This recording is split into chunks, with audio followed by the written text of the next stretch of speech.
Hi, everyone, and welcome to a special edition of Advanced Tech Talks. I'm your host, Rosy Politron, and today we'll be discussing the pivotal role of digital transformation within the solar industry. Joining us as the focal point of this conversation, we have three special guests, two from Arka Energy and one from Advancio. On Arka's side, we have Siddharth Ganga, which is general manager, and we have Raj Krishnamurty, which is our CTO.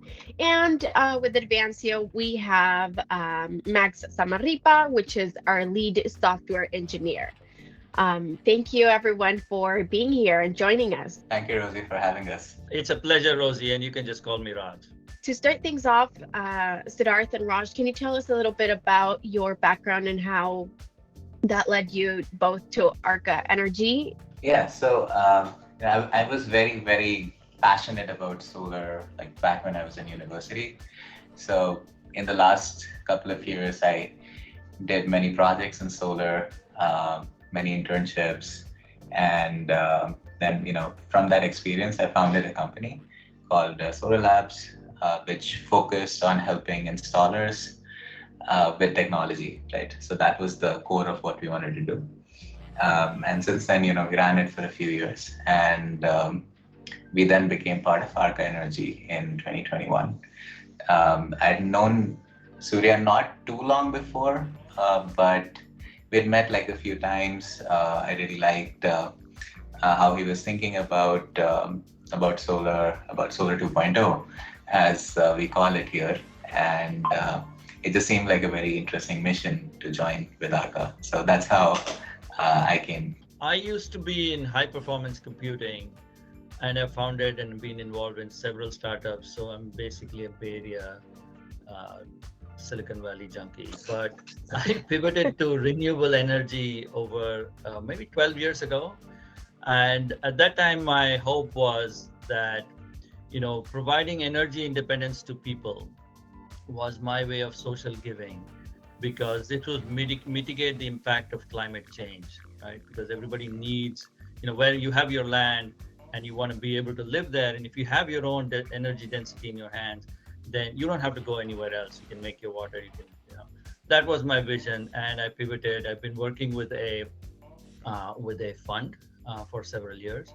That's the context in which I came to know Surya for over a decade ago, and in one of his previous startup efforts. And we have collaborated since that period on the ideas that are at the heart of Arka. So I've sort of been outwardly involved in Arka for a very long time, but I recently joined them after my previous startup was finished, was done, and that's how I came into Arka. So I know that both of you guys have been working on your own software. Can you tell us a little bit about it, and can you geek out and explain what it does and how it works? At Arka, we believe that solar installers are the heroes of solar, right? So they're the ones going out to homeowners, to commercial guys, and explaining the benefits, right? And then they're explaining the benefits, they're evangelizing it, and then after they close a contract, they take on the work of installing solar, right? And then after that, maintaining solar, right? So they're really the ones doing it end to end.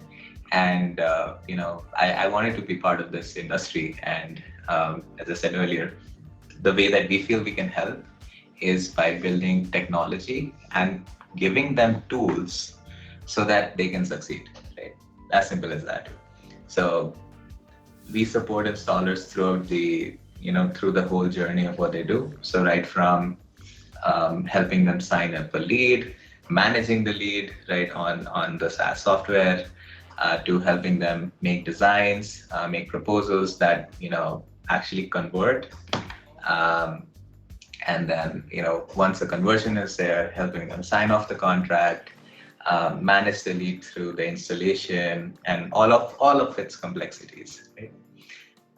And finally, monitoring, right? So once the system is installed, we have some apps where homeowners can log on and really look at the generation for the next 25 years. So like literally we help them do things end to end, and that's all through technology. So that's the core of what we're doing. Sure. I'd like to add, Rosie, that we're bringing a lot of different impactful technologies. There's AI, there's computer vision, there's 3D imaging of all the houses, roads, and sophisticated calculation of solar yield, drone technology, mobility, continuous monitoring, and all of these powerful, impactful technologies, and applying them not just to any one part of this thing, but to the entire spectrum of solar, the solar experience. I mean, solar experience starts with homeowner wanting to buy something.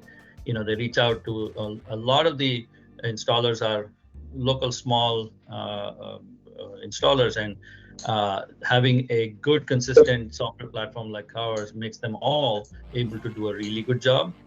Right. And so by applying these technologies to the entire breadth of the residential and small commercial renewable energy market, the consumers benefit because they get a consistent experience no matter who they choose to go to the solar experience with.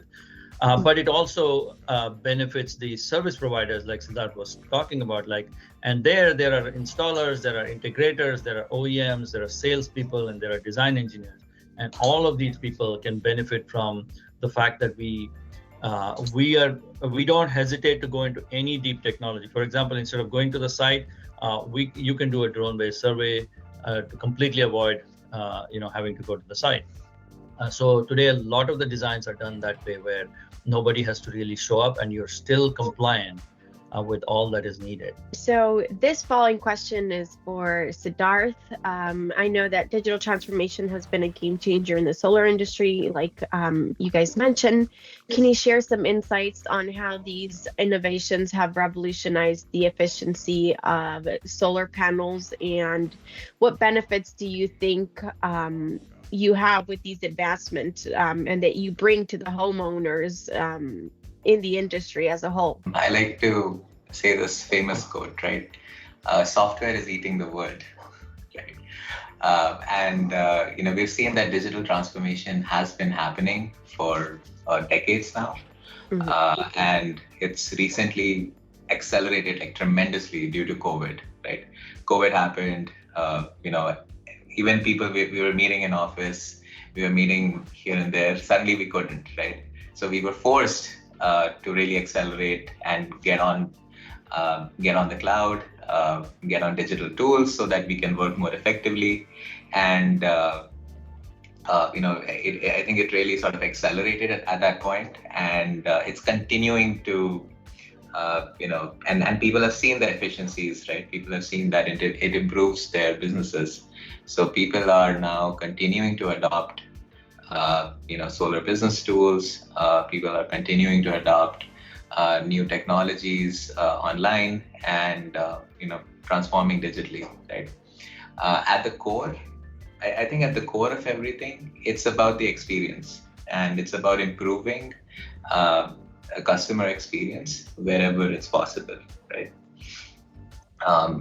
It's about improving the experience, reducing inefficiencies that lie in however we're working. It's about helping sales, like for us, and helping sales teams work better, helping people coordinate different departments, different people coordinate better. So obviously this happens across industries, and it's happened in the solar market as well. We obviously are and aim to be a key player in this, and it's really a game changer. I've seen Raj can probably speak more to it, but even in the last 6-7 years that I've been in the industry, I've seen a marked change. Talking about the different stakeholders, so let's talk about homeowners, right? People who are getting solar installed. The first step, when they're talking to an installer, they actually get a proposal, right? Now, this proposal previously used to be something where, the installer would just go on the roof, they'd make a pen paper kind of design, some rough Excel math, and then just hand over a very rough thing, right? Now, installers have digital tools like Arka 360, and they make very detailed proposals which capture all the data in a very consumer-friendly manner, right? So it has, the 3D of how the roof would look like with solar, right? Seeing is believing, right? It has a financial ROI. So you know that you're getting the best bang for your buck. And it's like a personalized thing, right? It's for your house that this financial ROI is for, and not just like a general one, right? That you read about in newspapers or the news. And then finally, it also talks about what warranties you have, what's the technical specifications, and everything, right? So for the homeowner, they just get so much crucial information very quickly that really helps them in making faster decisions, right? So that's the first step of why installations get accelerated, right? Now, after that, if the contract, obviously the second part is the contract getting signed. That also happens completely digitally, right? Third part would be just, installation, right? So what's happening? It's not like installation is like a 2-day process, right, from contract.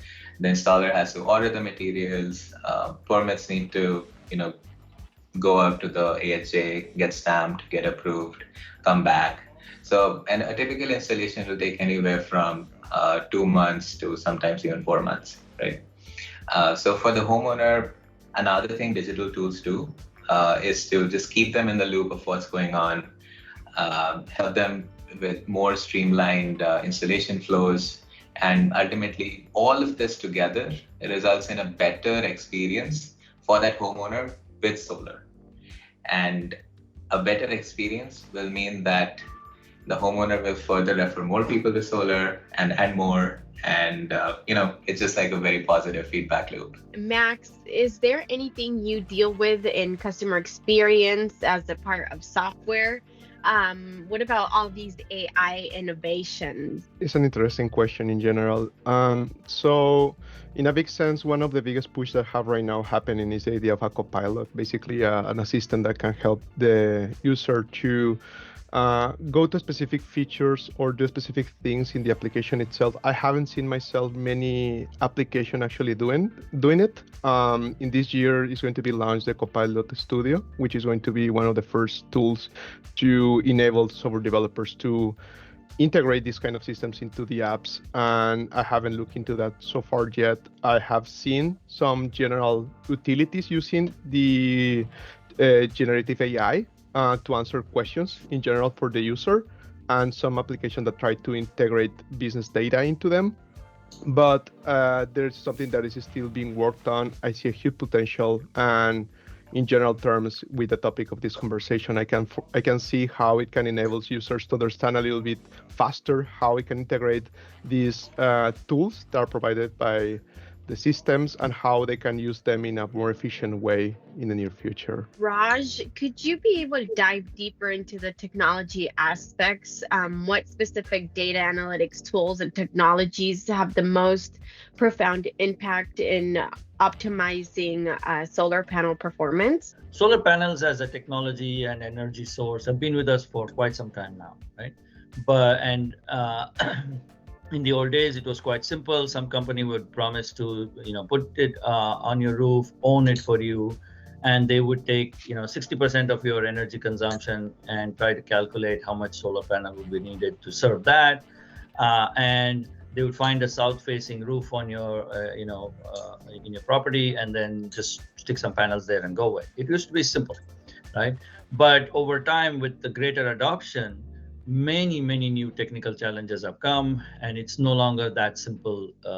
Technical, economic, logistics have emerged.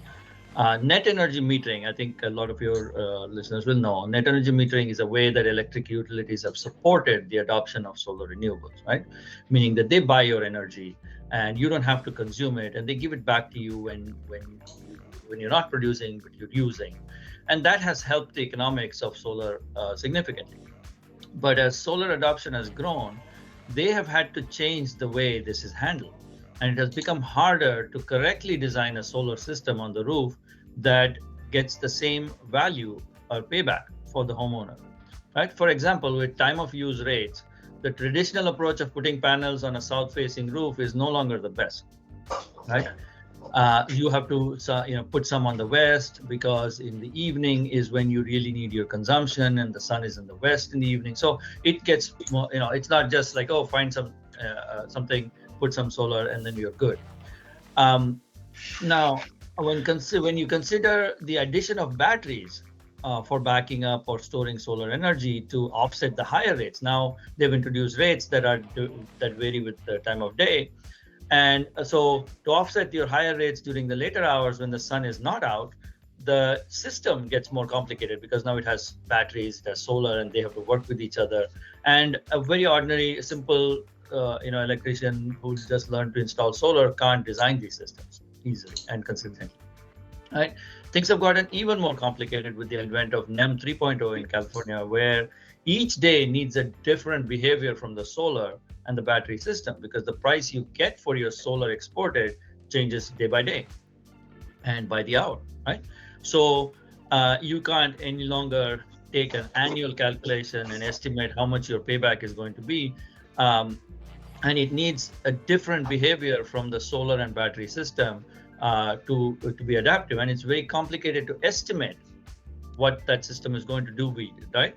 And even simple things like a system's payback period, leave alone optimizing the system for ideal daily performance, are hard, right? So we at Arka, we've developed a full set of sophisticated tools that help the customer make well-informed choices for all these scenarios. As solar gets more complicated, whether you want backup, whether you're afraid of power outages, it doesn't matter. We will help you find the right solution.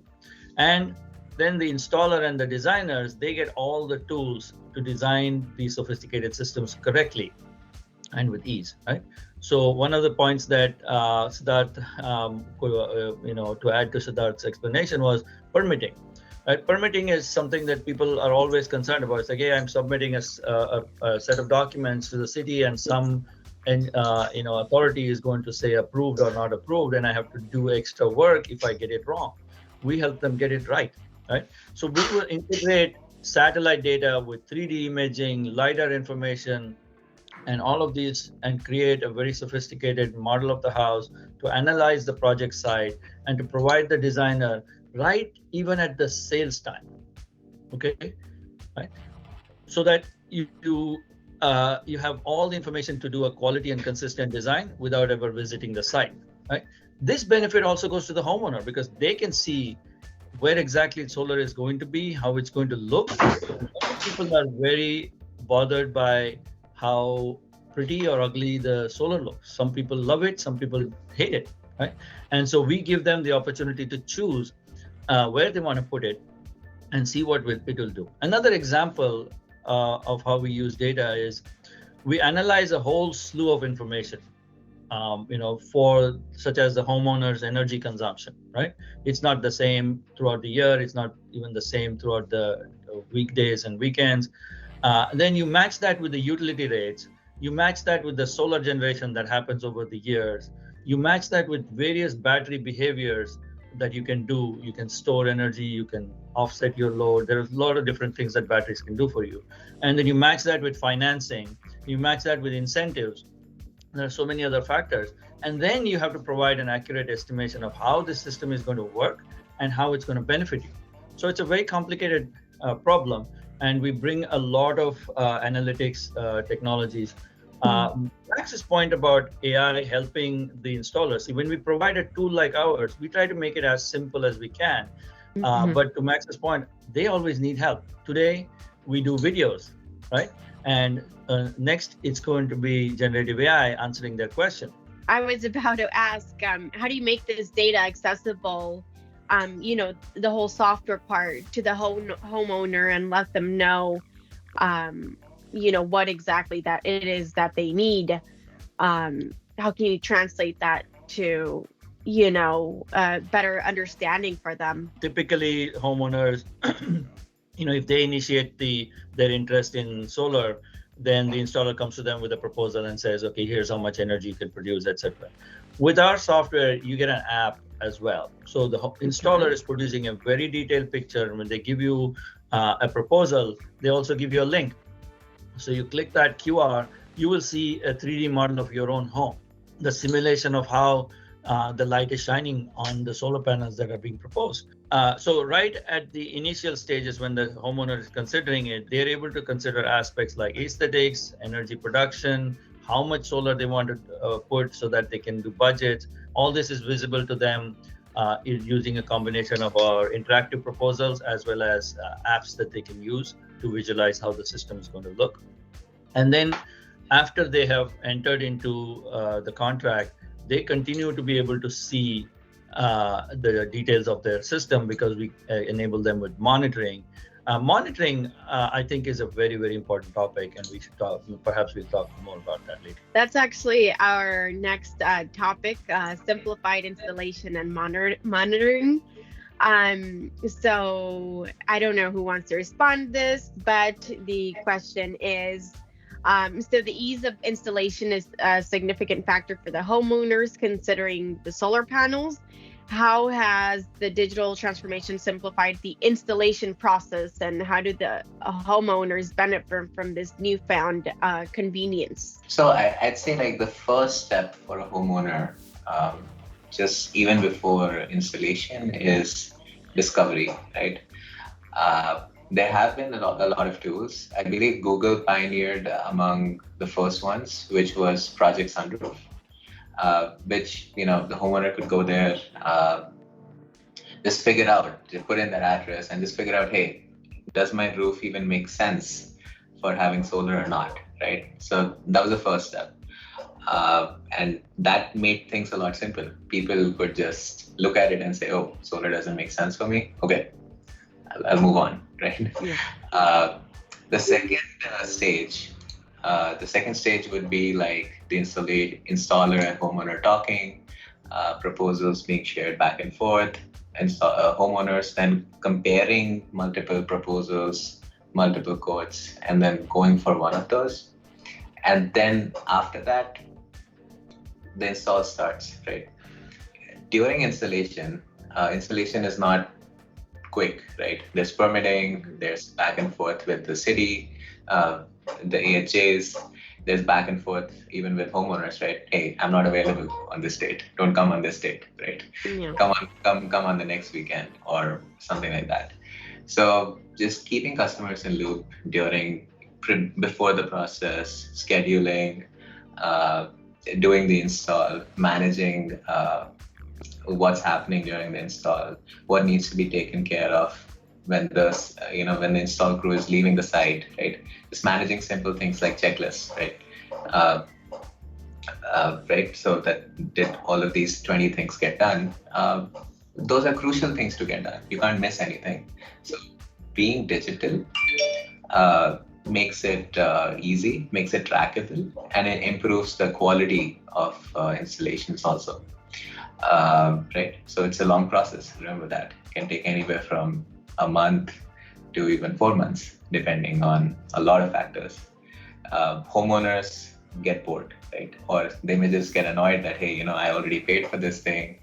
Why is it not happening, right? So just some of the things to keep in mind. In the traditional process, in the non-digitized process, the transfer of the design from the person who designed it to the people who are going to install it is just a bunch of documents, right? And you can't get a back and forth. On a digitized platform like ours, there's continuity, meaning the person who designed it and their documents are available on the software. The installation crew, the software creates the required documents for the installation crew to start preparing, like what are the components that you need to do this, what was the intention of the designer. All of these get continuously transferred, and so a lot of things that could have fallen through the cracks can be avoided. We often hear about remote monitoring capabilities. Could you provide us with some real life examples of how digital tools empower the homeowners to monitor their solar systems remotely? And what do you think that how it makes a difference in the terms of usability and maintenance? Some may remember how when the Toyota Prius first showed the car's mileage per gallon prominently, right? It used to be hidden somewhere in all the other cars. and how the energy was flowing in the hybrid, suddenly people had something to interact with, and they started paying attention to fuel efficiency, and their driving habits changed. Right? People, you could see that people were starting a little bit slower, and this is things that we all know save you gas. We know that starting slowly, but people are not doing it until they got a way to monitor. In the same way, remote monitoring of renewable energy systems has made people aware of their energy production, and it has motivated them to adopt, energy, consumption, adapt their energy consumption behavior. It has achieved what utilities have long sought to achieve by using ads and incentives. So now, today's world, there is even less incentive to export the energy to utility with the changing rates, with the time of use. And so people use digital tools to optimize their savings. It's somewhat like balancing your energy checkbook daily, right?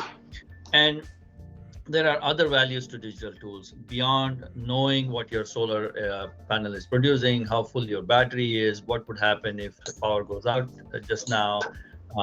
We've had sudden power outages here in California that have lasted 2 days. Never used to be the case, but it's pretty common now, right? But there are other values to these digital tools. So, for example, knowing the performance of your system and seeing if it is trending properly helps you ask for prompt preventive maintenance. Maybe your solar panels need cleaning. Maybe one of your inverters is not working, right? You don't have to know about this when you look at your monthly bill and say, why is my savings so much smaller this month, right? Instead of that, you know exactly what's wrong because one of the inverters there is X, and you know that one's bad, right? And at Arka, in addition to knowing the performance and status of your solar system, we believe in enabling the customer to know when and how to maintain their system, and having all the information about system components, warranties, and who to reach in case of faults, and having records that you need for proper resolution, right? So because you know how it is, when you call for a warranty, that's when you first look at what's the 1-800 number. It's all handy right there. What's my part number? It's all handy right there. So we build all of these aspects into remote monitoring so that you can have a smooth and continuous ownership experience. Alrighty, thank you. Max, how do you monitor your projects in advance, remotely? Or have you been in a case where you've had to constantly be monitoring these projects? I have been in some projects that need to be active 24/7. So in general, there are multiple tools that can allow to be in the loop of what's happening in the system or basically the status of how everything is doing.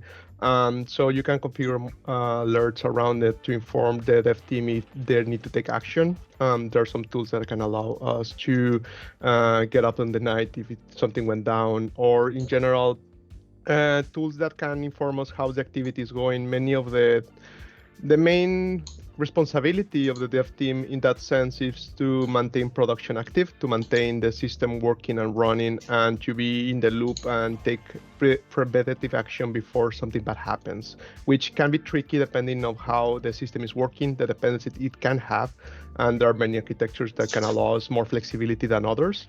And there are some systems that can run by themselves if they can be installed locally in the computer or the mobile cell phone. But there are other systems that rely on the cloud, and those are a little bit trickier.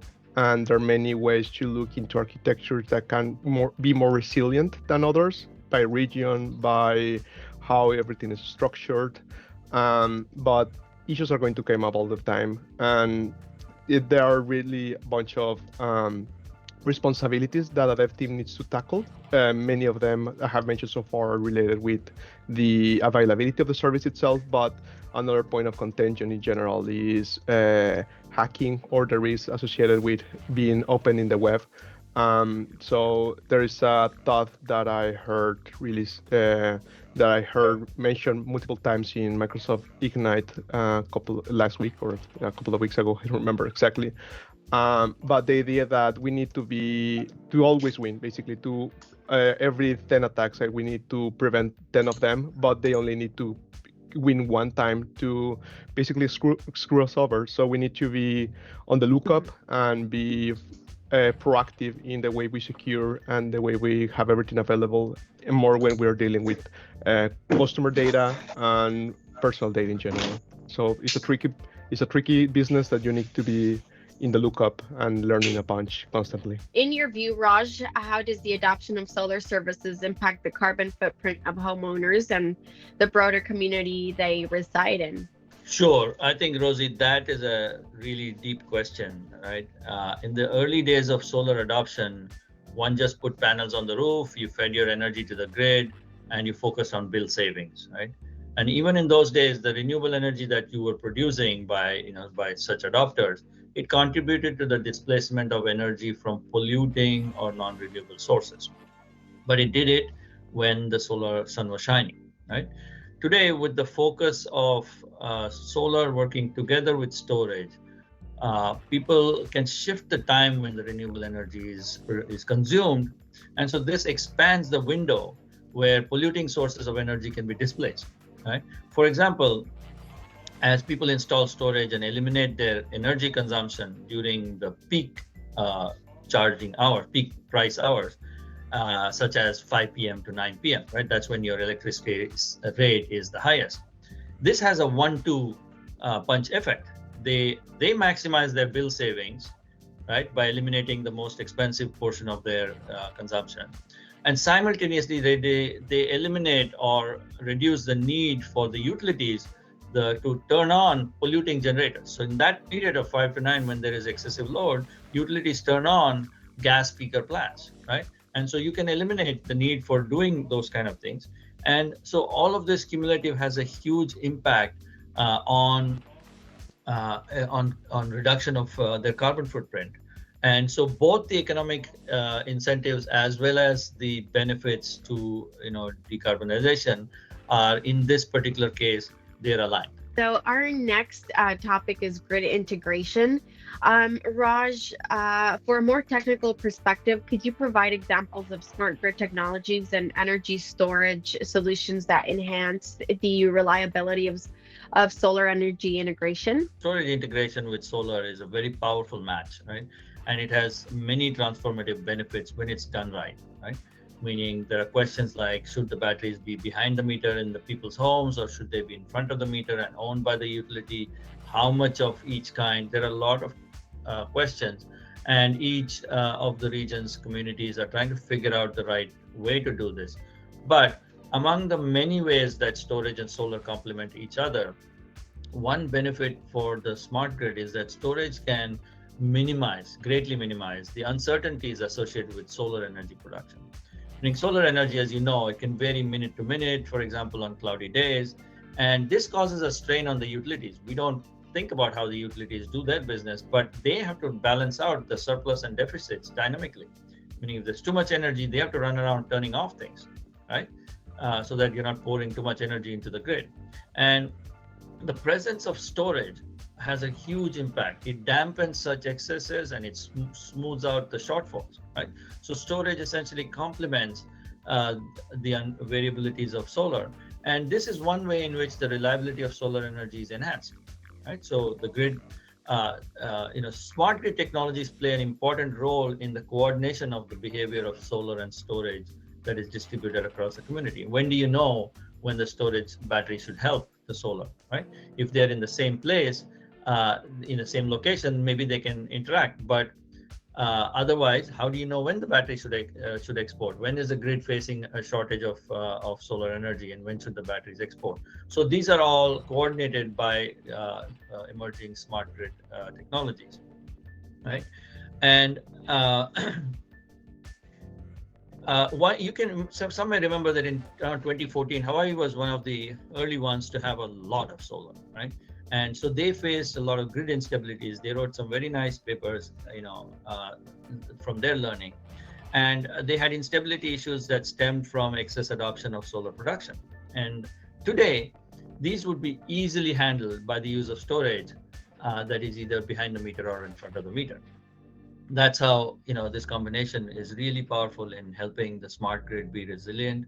Another way is, if there is enough solar and storage in a community, and for example, you're cut off because of excessive rains or weather or fires, as we had in the last couple of years in Northern California, the communities have a chance to stay up using their own solar power and their batteries to keep the lights on, right?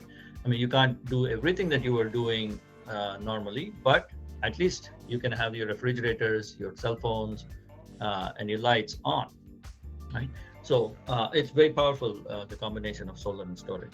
Max, have you had any experience with grid integration? And also, I know you do have some experience in the green tech side. So, what do you think is what interests you the most about green tech? And do you have any experience with like solar panels? What do you think about the electric cars and all these kind of stuff that are rising? I have tangential knowledge. I haven't worked directly with projects of that sort, but I have friends that work in the with electric cars and with solar panels themselves. So in general, the interesting point for me, and in general for the green technology or I don't know what's the proper term for it. Sorry, but it's the idea that in general it can be an alternative for the infrastructure. It empowers people to be sustainable and in general to not rely on resources or systems that can be faulty many times. They can prone to accidents, as Raj mentioned earlier, in regards of fires and in regards of being cut off the system. In general, it empowers users to be more reliant, to be independent in a sense, and to work in a community. The sense of community is something that can be overlooked in more cases than not. But in general, it empowers people to be resilient of themselves and be wary of their footprint in sense of contamination in the world, which I think is a subject that's been more sensible. The people have been more sensitive about it, and which I think is a great thing to be conscious about and to be part of some. Even if you need to move around, even if you need to be using electricity, you can use alternatives that doesn't impact the world, and that in that sense I think it's a great effort for many engineers that have been working in those fields, and I respect that effort a bunch. So our final topic is environmental advocacy, actually. So Raj, as the CTO, how do you envision digitalized solar solutions contributing to a greener future and reducing greenhouse gas emissions? Do you have some numbers that you can share? Thank you, Rosie. I will try to give you some numbers, but let me give you some thoughts first. While we work to deliver some here and now products to our customers, right, with cutting edge technology, at Arka, we are very firm believers in the end goal of a sustainable and greener future, like Max mentioned, right? In this future, we envision that communities will consume mostly their own produced green energy, right? They intelligently manage the production, storage, and consumption of local renewable energy, and they're not as much dependent on power coming from outside as we are today.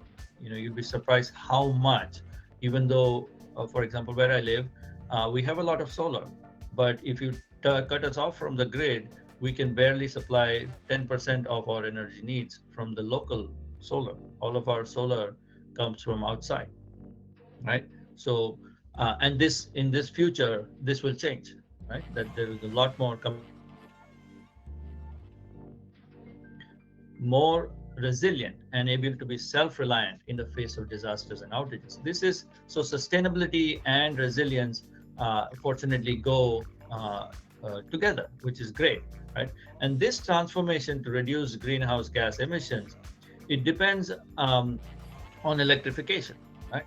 You have seen the push towards electric cars, electric heaters, electric dryers, but it is no use if that electricity is coming from even natural gas, and so it has to come almost exclusively from renewable sources like solar, right? And so by maximizing the adoption of renewable energy, and you couple it with intelligent management of their own production, storage, and consumption, these communities will achieve this goal, right? Now, I didn't come prepared with any specific numbers to share, but how do I say this? The carbon market is a $3 trillion market. So meaning people buy and trade in carbon credits. And today, for example, when you take a flight and you pay some extra dollars, you can say that somebody somewhere will plant a tree in a forest that helps to offset your carbon footprint. All of this in this future that we imagine will be empowered in the local community itself. Mm-hmm. Okay, so not only when you travel by plane, but every time you do something in your own local, like a company, industry that heats, restaurants use hot water. All of these can then be sourced from responsible, renewable, and sustainable energy. And this is the future that we envision. Max, as consumers, how can we help against global warming? What are your thoughts on that? Ooh, tricky question. In general, Getting personal. Yeah, really personal. In general, I think that it's a tricky question. It's in a sense, it's an ongoing debate online, and you can see people arguing back and forth in some ideas. I personally think that, in a sense, you need to understand what your emissions are, because every person has different kind of footprint. There are people that like to travel a bunch, so much of their emissions are going to be on airplanes, basically, and the fuel they need to move around. Many people need to travel a bunch in cars. So, in a sense, there are scenarios on which it's going to be a less of a footprint to keep your current car instead of moving to an electric car just because you want to move to an electric car. But in other sense, if you're about to purchase a car, you can look into other kind of hybrids or electric cars. There are many countries that are incentivizing people to switch up, basically to use hybrid or electric cars, which is a great for the environment. Another interesting point in regards of electric cars, from my understanding, is that even though the car can be electric, if the source of the energy is still like gas or in general carbon, the offset can be minimized. So the idea of start using more renewable energy in general, not only at a personal use, but as cities, communities, countries, is going to really offset that kind of footprint. And I'm a believer of the idea of solar punk, this idea of we can coexist with technology and nature in a sustainable way, not only in the way we get energy, the way we consume food, in the way we can empower people to be more independent and more reliant on itself. I think it's the best approach for people to have the power to understand what they're doing right now, what they can improve on. And yeah, basically we're always going to have a footprint, but we can offset it with many other kinds of contributions to nonprofits, to foundations, to start doing small changes in our habits, because usually our footprints is come from our everyday, basically what we're doing, what trash we're taking out, if not recycling, that kind of, that's actually our footprint, not this one of a lifetime experience. It's not, it's part of a footprint, but our everyday is basically what creates and builds up into what we're contributing in a bad sense to contamination in the world. But yeah. Fantastic question. I think it's such a good question. I want to jump in too. Of course. Okay. Yeah, no, so Max, you gave a very nice, very good answer. I think I totally aligns with the way I think of it. As a consumer, I find that all I can do today is spend more money, right? And hope that this is having an impact on the environment. But becoming an informed consumer, I can change my behaviors. When I know that this behavior change has this impact, then I'm willing to change that behavior, right? When I don't know, I'm not. And so I think these kind of transformations and availability of information will motivate people to make the choices. They don't make bad choices by being mean. They just don't know the impact, right? And they don't know how important it is, that you throw your plastic in the recycle bin, how important it is. When you know, you can do something about it. Same way with buying electric cars. When you know that that electricity is coming from a renewable source, which means you genuinely eliminated a coal plant or some other source, and that in many cases those behavior changes can result in economic value to you, right? And when these all will happen again with digitalization, and then consumers will have a clear idea of what to change and what's the benefit of changing. I really love your answer. As an individual, we may feel like our contribution is not significant, and we may not be motivated to do it. But when these movements happen as a community, as a state, and as a country, then I think definitely we're going to see a huge transformation in people's behavior. I joked to one of my neighbors that he's going to have to buy an electric chainsaw because he laughs at my electric chainsaw because it's not so powerful.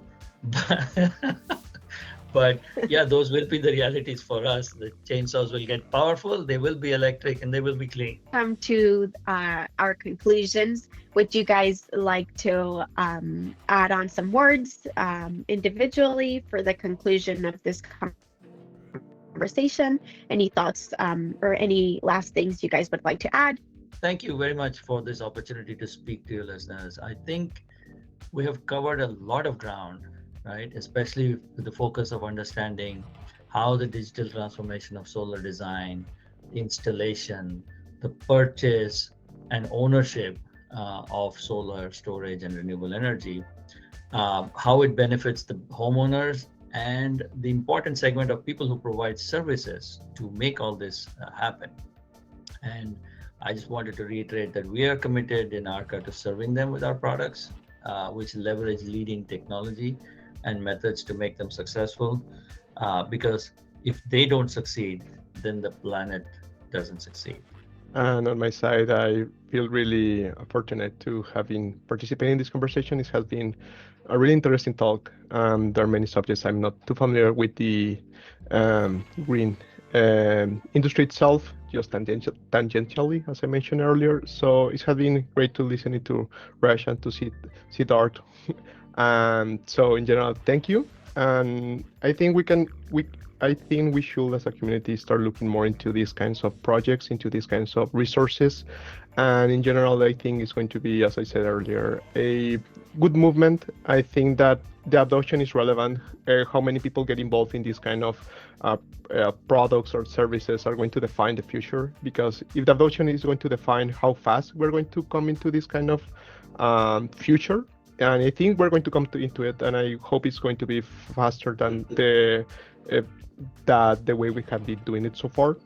I hope it is going to be accelerated in these next years, and I'm looking forward to looking into how this evolves in the near future. Well, thank you all for joining us. And thank you, all the viewers, for joining us as well on another episode of Advance Your Tech Talks. Remember to like and subscribe on all our social media platforms. We'll continue to share insights, innovations, and thought-provoking discussions in the world of technology. This is Rosie, your host for Advancio Tech Talks, and we look forward to seeing you in our next episode. Goodbye. Goodbye. Bye.